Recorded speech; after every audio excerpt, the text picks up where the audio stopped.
Ini kan tadi menuduh soal dendam. Tadi kan ente kan waktu tahun 2000 umur berapa? Saya tahun 2001, 2002 itu sudah oposisi kepada Megawati. Orang menganggapnya karena saya dendam karena digulingkan oleh Megawati. Ketika saya ke SBY juga karena dianggap waktu zaman SBY juga ini saya sering berantem sama dia nih. Jadi bukan hanya Jokowi, setiap pemerintahan yang kita lihat menyimpang dikritisi. Bukan per segmen kita kan mengawal demokrasi.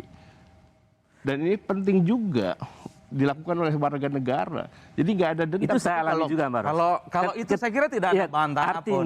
Jadi jangan alergi dengan istilah balas dendam. Maksud saya adalah teman-teman aktivis civil society ini kan mencoba ingin dendam itu menggeser. Jadi isu agama itu bukan satu yang serius ditakuti gitu.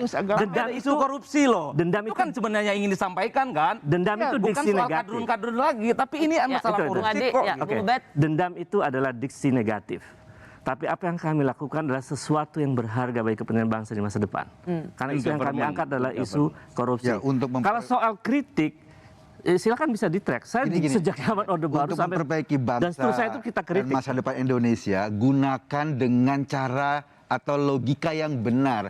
Kalau logikanya... Ini Mas Kunto ngomongin logika terus. Enggak, Mas Adi tadi ngomong logikanya ingin semua presiden bersih yang dilaporkan beberapa orang saja. Padahal ada calon-calon presiden lain loh. Itu berikutnya, harus Mas. dilaporkan. Siap-siap Kalau aja. berikutnya kan masalahnya sekarang itu jadi jangan juga gitu, itu semua yang pertama. Kepentingan bangsa ini diserahkan kepada Adi Masardi. Enggak dong, yang lain juga ikut karena juga logika tadi yang Anda sampaikan, saya ingin KPK memverifikasi calon presiden yang itu sudah terjawab, banyak.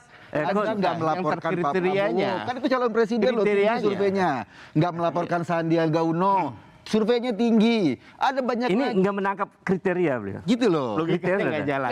Enggak, logikanya Anda melaporkan nggak ada. Pertanyaan dia sebenarnya singkatnya, kenapa yang Anda laporkan hanya pilih-pilih, Bung Adi? Kita pilih-pilih waktu itu kelompok yang sudah ada di dalam survei. Relawan. Prabowo ada dalam Kita survei akan nggak? bertambah. Kalau ada survei Relawan. lagi, kita Sorry, nambah Pak lagi. Prabowo ada dalam survei nggak? Anda baca survei yang mana sehingga nama Prabowo hilang dari situ? Anda baca survei yang mana sehingga nama Pak Prabowo ada kriteria lain, Mas. Jadi ada kan relawan ada 7. semacam. Ya itu. Di media ada 7 yang siap. Dengerin ya. Ada 7 yang siap di berita itu, 7 kandidat capres yang sudah siap. Mereka wartawan sendiri yang menyimpulkan yang siap itu karena sudah punya relawan. Baru 7 orang itu yang Baca berita nggak?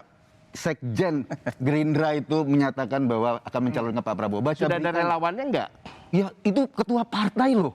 Nah, jadi ini Ya, itu yang ketua partai, organnya organ resmi. kan saya Ya, dia sampaikan pakai juga, setelah kriteria itu saya itu, Mas. sampaikan juga, kalau ini ada tambahan-tambahan kita akan kirim semua kandidat presiden di tahun Oh, 2002 gitu. Maksudnya ini. nanti akan dikirim. Tahun 2002 ini harus dibersihkan semua nama itu gitu. sehingga pas 2003 itu sudah bersih Oke, semua. sekarang kita tunggu Gimana kapan salahnya? janji Anda tadi melaporkan calon-calon presiden yang lain. Kita tunggu. Kalau Anda nggak siap-siap melaporkan, aja. kita berbohong di depan publik. Ente pingin pemilu itu ke depan tuh pilu. Setuju. Kayak kemarin Setuju, tapi jangan beli tebang campaign pilih dong kayak yang laporannya. ente lakukan terus soal agama, soal macam-macam. Setuju. Kita tidak ingin itu. Kita ingin bersih dari korupsi, bersih dari soal agama sehingga Tidak ada tebang ke depan pilih. itu kampanye itu pencerdasan pendidikan politik. Gagasan. Kalau itu saya kira Bang Adi semua setuju, kita semua setuju. Yang jelas kesalahannya Bang Rul di sama mana? Bang Eko nih jangan terlampau dalam tanda kutip intimidatif juga kalau ada yang begini-begini. Enggak, saya cuma beresin logikanya aja gitu. Khawatir diskursus kita yang menarik ini ini kemudian ngomongin selesai logika, hanya jadi gini, soal Adi, soal masalah intimidasi. terus itu. Kalau ini Saya bersih, menikmati betul. begini. Kalau indahnya ini saya Bersih. berharap jadi Ya, pendoa aja.